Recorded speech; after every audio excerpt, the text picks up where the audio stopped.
நண்பா நாம இன்னைக்கு இந்த வீடியோவில் பார்க்க போகிறது என்னன்னு பார்த்தீங்கன்னா வல்லபை இந்த படத்தோட மூவி ரிவ்யூ தான் பார்க்க போகிறோம். இந்த படத்தோட ஒன்லைன் எடுத்துக்கிட்டிங்கன்னா பிரேம்ஜி அவருக்கு ஒரு பொண்ணு, இவங்க ரெண்டு பேருமே சென்னையில் புதுசாக ஒரு லைஃப் ஸ்டார்ட் பண்ணலான்னு வந்திருக்கிறாங்க.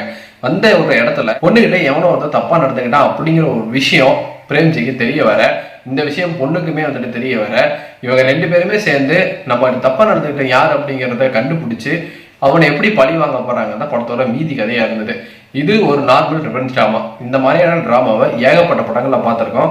அது ஒரு அக்காவா இருக்கலாம், தங்கச்சியா இருக்கலாம், ஹீரோ போய் பழி வாங்குவாரு, இல்லைன்னா அந்த அப்பாவே பழி வாங்குவாரு. சமுத்திரக்கணி ஒரு படம் வந்திருக்கும். ஸோ இந்த மாதிரி ஏகப்பட்ட திரைப்படங்கள் வந்திருந்தாலுமே இந்த படத்துல கொஞ்சம் புதுசா இருந்தது.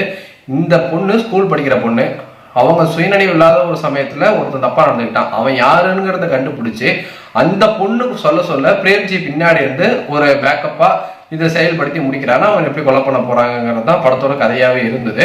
அது இந்த படத்துல கொஞ்சம் புதுசா இருந்தது. ஸோ அந்த பொண்ணு ஸ்ட்ராங்கான முடிவு, எந்த இடத்துலையுமே வந்துட்டு சோர்ந்து போகாம அவன் ஒருத்தன் இப்ப தப்பு பண்ணிட்டான், ஸோ அவனுக்கான ஒரு தண்டனையா அவனுக்கு ஒரு பழி தீக்கணும் அப்படின்ட்டு அந்த பொண்ணு ஒரு ஸ்ட்ராங்கா இருந்த ஒரு மனநிலையில படத்தை காட்டி இருந்தது. நல்லாவே இருந்தது.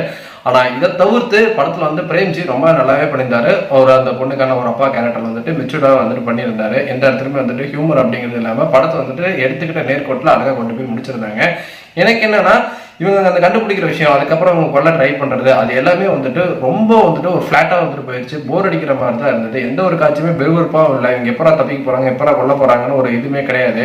அந்த ஆப்போசிட்ல இருக்கக்கூடிய அந்த ஒரு தப்பான நபர், அவரோட கேரக்டரைசேஷன், அவங்களோட பேக்ரவுண்டு, இதெல்லாம் தாண்டி இவங்க எப்படி பண்ண போறாங்கிறத எதுவுமே வந்துட்டு சரியா சொல்லப்படவே இல்லை. எல்லாமே வந்துட்டு ரொம்ப வாயோட்டமா போயிடுச்சு.